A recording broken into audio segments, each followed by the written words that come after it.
Hello there, this is Big Benedict. We're playing Arkham Asylum on hard difficulty, and this is my no upgrade run for the aforementioned title. This is the beginning of the guide. It's a two-phase fight, and I've trimmed out the section after this first part where there's a pause and then the next combatants come out of their jail cells.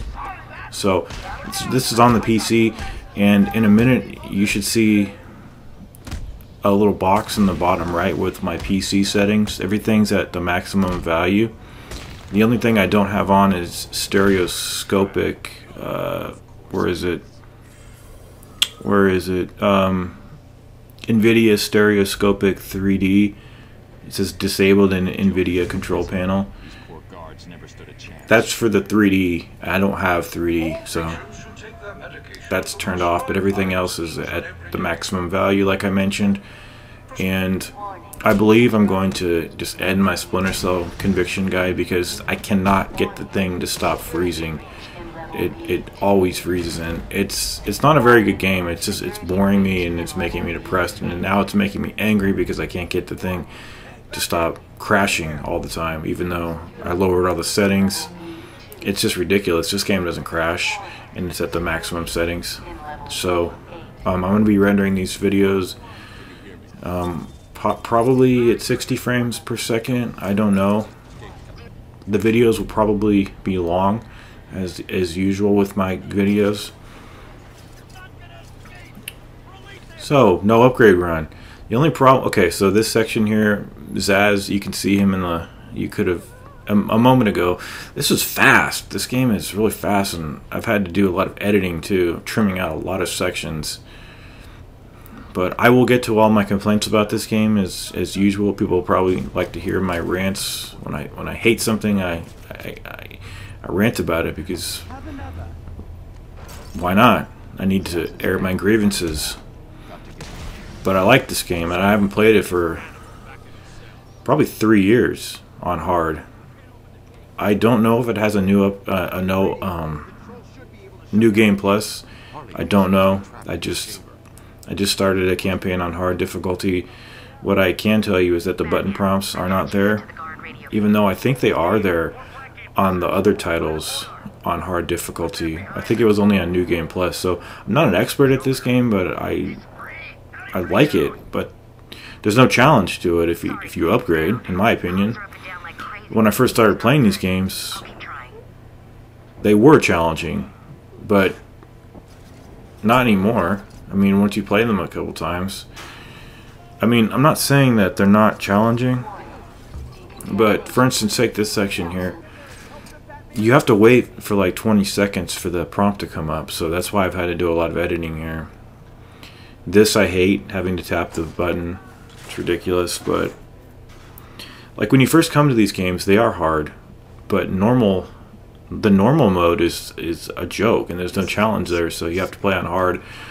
But when you've played all these games so many times as I have, you just want more of a challenge. So I'm here to try to do the challenge. If I can't, then well, everything will be deleted as per normal. So I apologize for that. And I think when I'm done with this commentary, I'm just going to start deleting all my conviction guides. I mean, videos in that guide. Because if a game can't even be stable, then just to hell with it. I hate unstable games. So I chose this one over Arkham City because this one is more linear. It has less of a map to traverse and get lost in. So right here I'm ignoring that prisoner over there. And I'm not going to be wasting your guys' time. Oh, should have trimmed that out. Should have trimmed that out. Sorry about that. I'm not wasting your time. I'm not wasting your guys' time. You see the teeth on the ground? Why even smash those? It wastes time, and since I'm not using any of the points. Here's the thing. I might upgrade if I can't get that thing off the screen where it says upgrade. I might upgrade some minor things that don't have any bearing on the guide, but maybe I won't. I probably won't. I don't even know why I mentioned it. So on this boss here, I don't know what this thing is. All I know is that you don't get the slow motion charge that he does. unless you keep retrying and you randomly get it. Throwing the batarangs at him doesn't seem to do anything. I guess it's a tutorial about how to evade.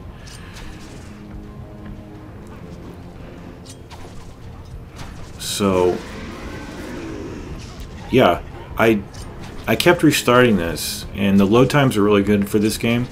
Very good, in fact. I mean, they could be a little bit better, but they're much shorter than the consoles. So when he does his little pound into the ground, I approach him, and now he's going to have a heart attack.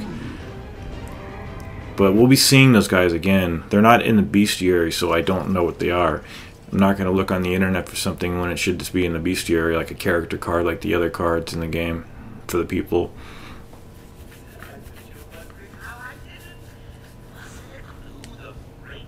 So,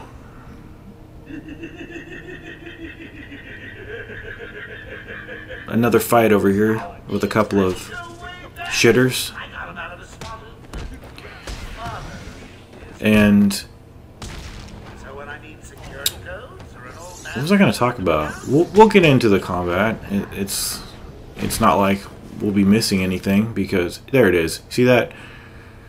If anybody knows how to take that off, please let me know, because it's actually not as obtrusive as I thought it was. I thought there was something in the middle and something to the left.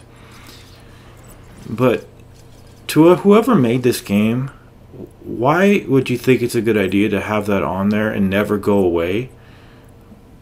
And moreover, if it's only like this game that it was wrong, and like if they only did it for this game, I would understand it. But why repeat it every... I think in Arkham City and in Arkham Origins, I still think that it stays on the screen.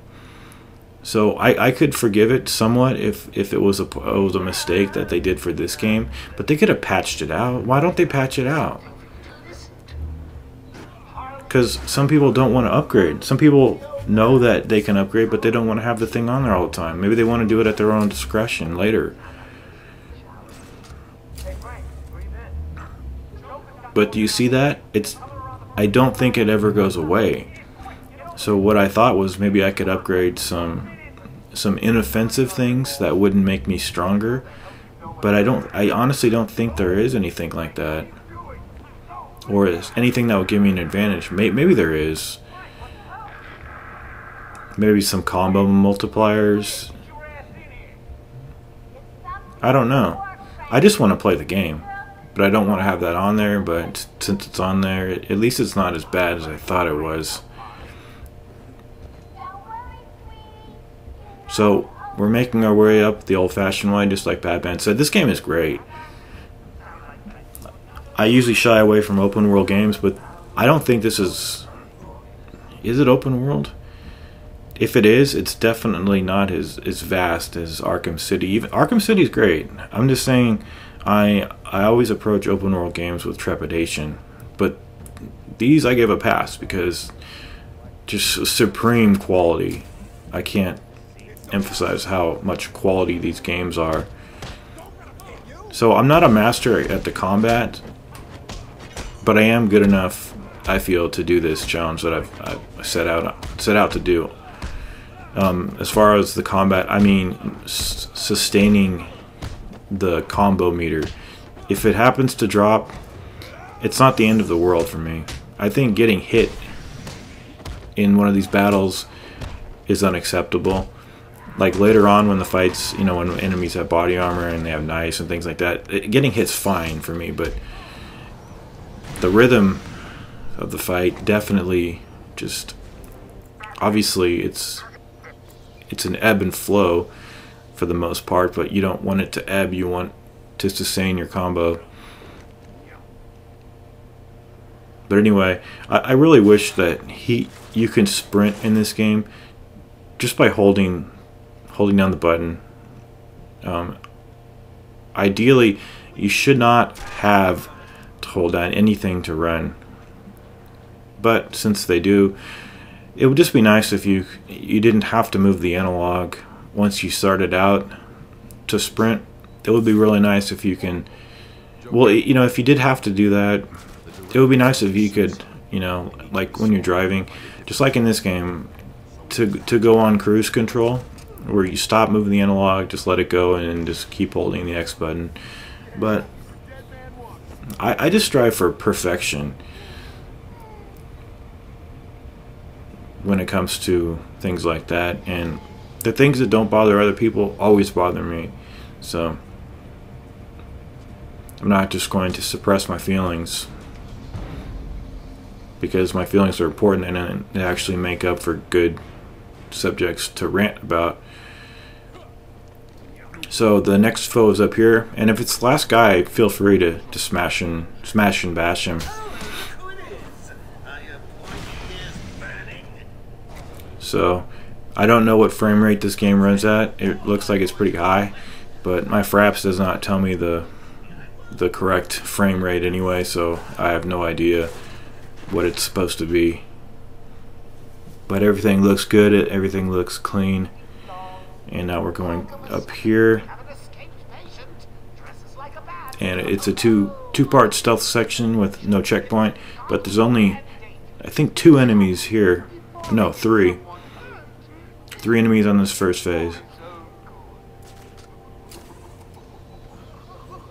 So climb up here, be crouching, and then get the Y button prompt, take that guy out, and then there's one guy at the end whom you can glide kick, and then you need to do the ground takedown, which is right trigger plus Y. And then I think, see that edit right there? What I did was I just got to the end of the fight, and then I edited out a cutscene, and I edited out some downtime. Like, to get to this part of the game, the clock would be at about 35 minutes easily, but I think we're only at like 15 minutes, so that's what editing is helpful for, to just remove all of the junk, because all of that stuff, even though it's good stuff because it's part of the game and it's not actually junk, it's just a bunch of filler that's wasting everybody's time. And I like to implement extreme editing when I do guides, not in the audio aspect but in the video aspect. So I'll go over that a little bit more once we get a little bit further.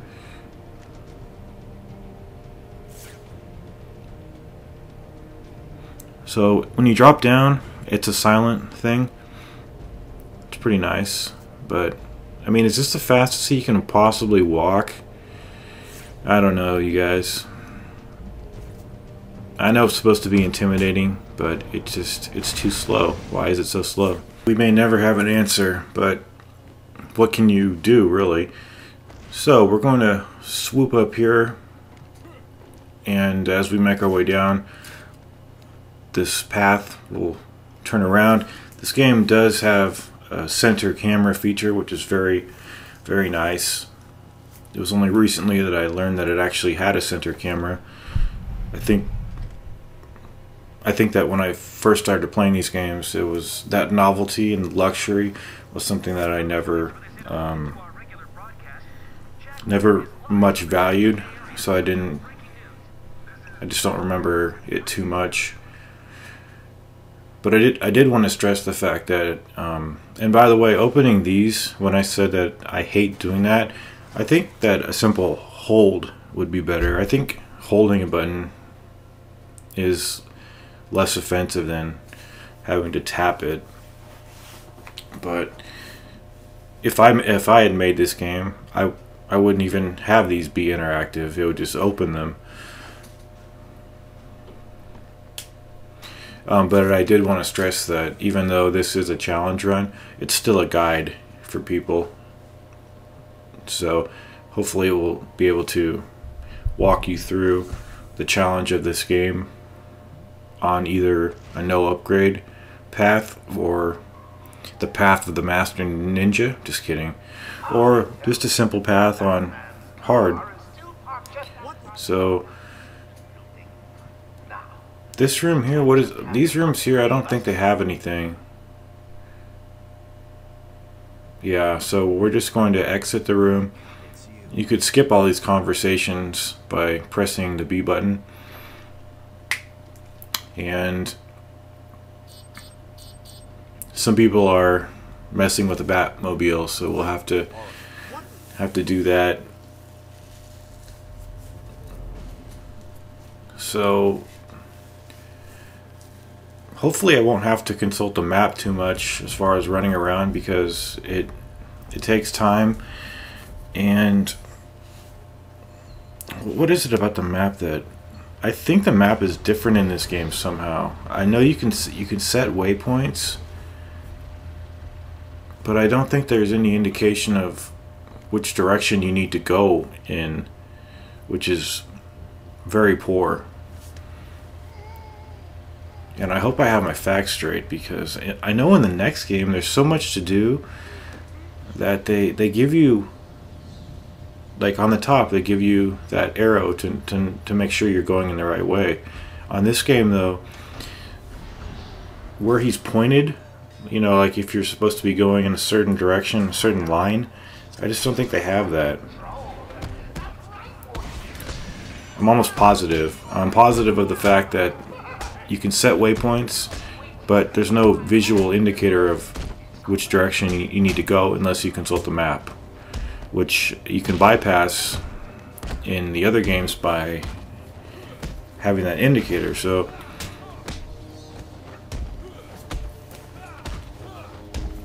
even though this is on hard difficulty, you see it says counter. I'm not sure why they're telling me to do that, because I would just do it on my own reflexes, because sometimes you can get away with not countering. And I guess they're just trying to teach you how to do it early on in the game, but for all I know, that might be on there at the very end of the game still, when you should have learned by now. So I think I edited out getting the explosive gel from the trunk of the Batmobile.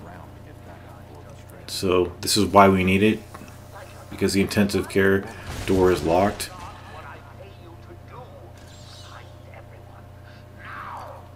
And I hope that I haven't put you off by whining so much about my preferences, but I just like to discuss my preferences, and I know it might come off as whining, so I'll try to minimize that as much as I can. But one of the things that I really like about this game is the linearity of it. It's definitely easy to get lost in this game if you don't know where you're going or what to do, but still, there's not as many paths as Arkham City, and I don't know. When I first started to play this game, I believe I had cleared the first 3 God of War games, and I remember thinking, or at least I had heard some rumors that this game was similar to God of War, but it really isn't as much, in as much as on this game you're a lot more on rails than you are God of War. I mean, I was expecting like a roll button and combos to do, but as streamlined as the combat is in this game, I love it because it's based all on skill, and I love that about these games. And I'm really excited about doing this run, because I've wanted to not only cover this game, but maybe do a no-upgrade run. So that's what we're doing here. So after that fight's concluded, we're going to find another way into the medical facility, and we are nearing the conclusion of the video. So video 2 will start once we get in here, and we'll have a hostage scenario. So just use your detective mode here and blow this up, and I will see you in part 2.